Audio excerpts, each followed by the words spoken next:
इस इलस्ट्रेशन को करने के बाद फिर कंस्ट्रेंट पर हम अच्छी खासी बातचीत करते हैं, अभी करते हैं तुरंत। ठीक है क्या?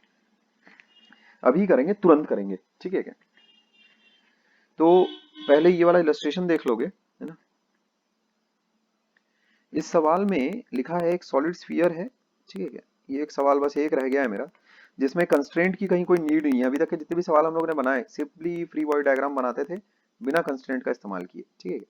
एक सॉलिड स्फीयर है ऑफ मास, उसका दे रखा है अपने को 2 kg है, is resting inside a cube as shown in the figure, the cube is moving with a velocity इतना। ठीक है, अच्छा, ओके, ऐसा है क्या मामला।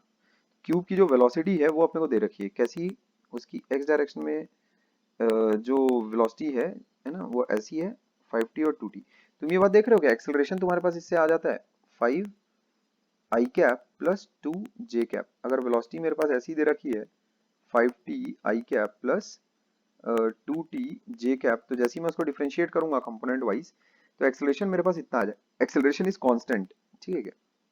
ऐसा एक्सेलरेशन आ रहा है मेरे पास। The sphere is at rest with respect to the cube, what is the total force exerted by the sphere on the cube.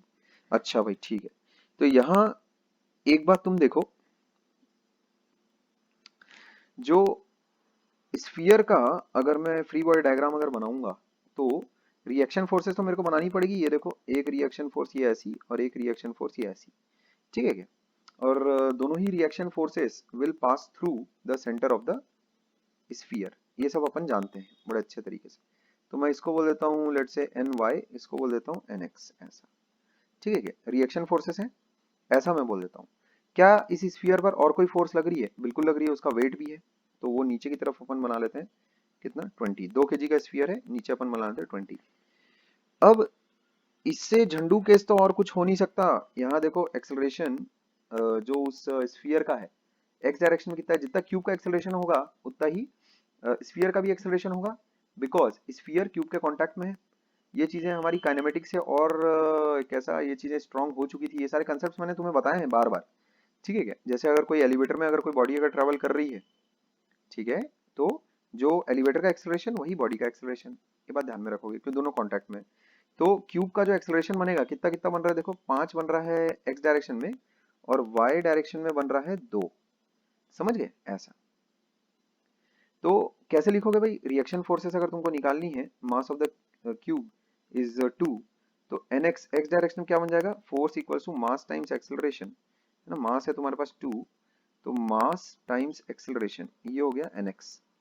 N x आ जाता है तुम्हारे पास 10 न्यूटन, है। ये हो गया पहला, ये हो गया पहला अपना।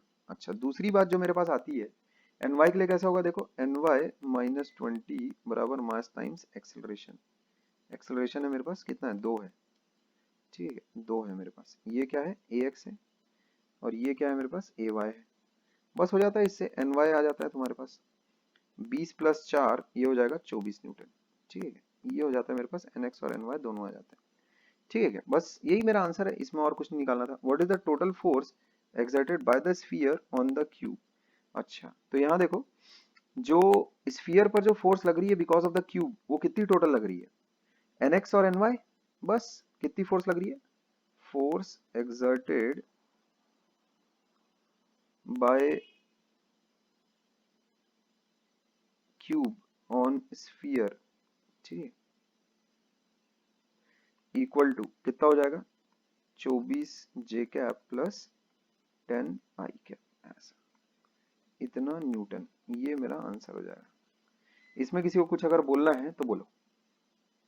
फ्री बॉडी डायग्राम देखो बस, और कुछ मत देखो। इक्वेशंस गधे को भी लिखनी आती है। वेलोसिटी दे रखी है उस स्फीयर की मेरे पास, तो मैंने डिफरेंशिएट किया, और उस सॉरी, वेलोसिटी दे रखी है मेरे पास क्यूब की, तो जो क्यूब की इंस्टेंटेनियस एक्सेलरेशन है, उस मोमेंट पर जो एक्सेलरेशन है वो मैंने निकाल लिया। तो उस मोमेंट पर वही एक्सेलरेशन इसका भी होगा, स्फीयर का भी होगा। ठीक है, और इसके अलावा और क्या, एक्सेलरेशन तो निकाल लिया, इसके अलावा फिर एक्सेलरेशन अगर निकाल लिया तो फोर्स डायग्राम उसका बना लो, बस खत्म करो। रिएक्शन फोर्सेस लगेंगी, वेट लगेगा, और क्या लगेगा उस पर, और तो कुछ नहीं है।